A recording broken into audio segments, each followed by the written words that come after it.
नमस्कार दोस्तों, यह डिक्टेशन 80 शब्द प्रति मिनट की गति से रिकॉर्ड की गई है। डिक्टेशन शुरू होने में शेष हैं 5 सेकंड। स्टार्ट। विकास दुबे की पहुंच कई राजनीतिक दलों में थी, इसलिए सरकार चाहे किसी की रही हो, उस पर कभी किसी ने हाथ डालने का साहस नहीं दिखाया। विराम। दरअसल संकट यह है कि ऐसे आपराधिक तत्व हमारे राजनीतिक दलों की मजबूरी भी बन गए हैं। विराम। इन लोगों के सहारे ही चुनाव में वोट हासिल करने की जो कवायद होती है, उसी से राजनीति में अपराधियों का दबदबा बनता चला जाता है और फिर वे चुनावी राजनीति का लाभ उठाते हैं। विराम। मुठभेड़ में विकास की मौत को लेकर जो सवाल उठे हैं, वे ज्यादा गंभीर इसलिए भी हैं कि अक्सर ऐसे मामलों में पुलिस पर ही सबसे पहले उंगली उठती है। विराम। इसलिए इस मामले की गहराई से जांच होनी जरूरी है। विराम। पेरा। बुरी आदतों को पैदा करना आसान है, लेकिन उन्हें खत्म करके एक स्वस्थ जीवन शैली की तरफ बढ़ने में बहुत मेहनत लगती है। विराम। स्वस्थ जीवन शैली के महत्व पर अक्सर जोर दिया जाता है, लेकिन कई लोग इसे गंभीरता से नहीं लेते हैं। विराम।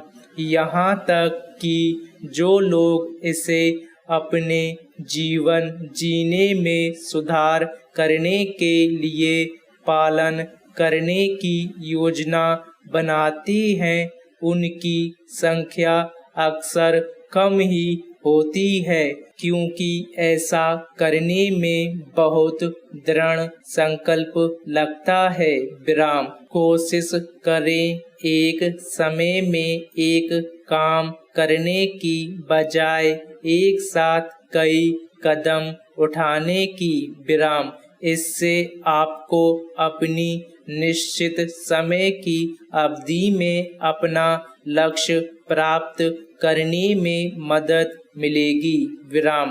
पेरा। यशपाल का नाम आधुनिक हिंदी साहित्य के कथाकारों में प्रमुख है। विराम। ये एक साथ ही क्रांतिकारी एवं लेखक दोनों रूपों में जाने जाते हैं। विराम।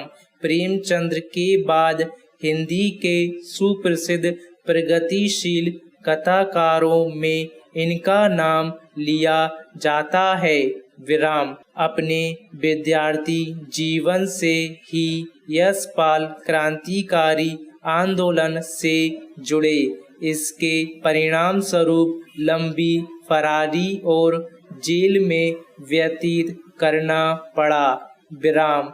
इसके बाद इन्होंने साहित्य को अपना जीवन बनाया। जो काम कभी इन्होंने बंदूक के माध्यम से किया था, अब वही काम इन्होंने बुलेटिन के माध्यम से जन जागरण का काम शुरू किया।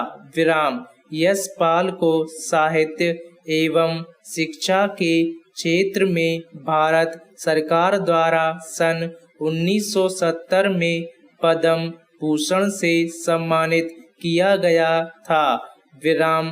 पेरा। जहां दो अधिक न्यायालय एक ही अपराध का संज्ञान कर लेते हैं और यह प्रश्न उठता है कि उनमें से किसे अपराध की जांच या विचारण करना चाहिए। यदि वे न्यायालय एक ही उच्च न्यायालय के अधीनस्थ है तो उस उच्च न्यायालय द्वारा, यदि वे न्यायालय एक ही उच्च न्यायालय के अधीनस्थ नहीं है तो उस उच्च न्यायालय द्वारा जिसकी अपीली दंडिक अधिकारिता की स्थानीय सीमाओं के अंदर कार्यवाही पहले प्रारंभ की गई है विनिश्चित किया जाएगा और तब उस अपराध के संबंध में अन्य सब कार्रवाइयां बंद कर दी जाएंगी। स्टॉप।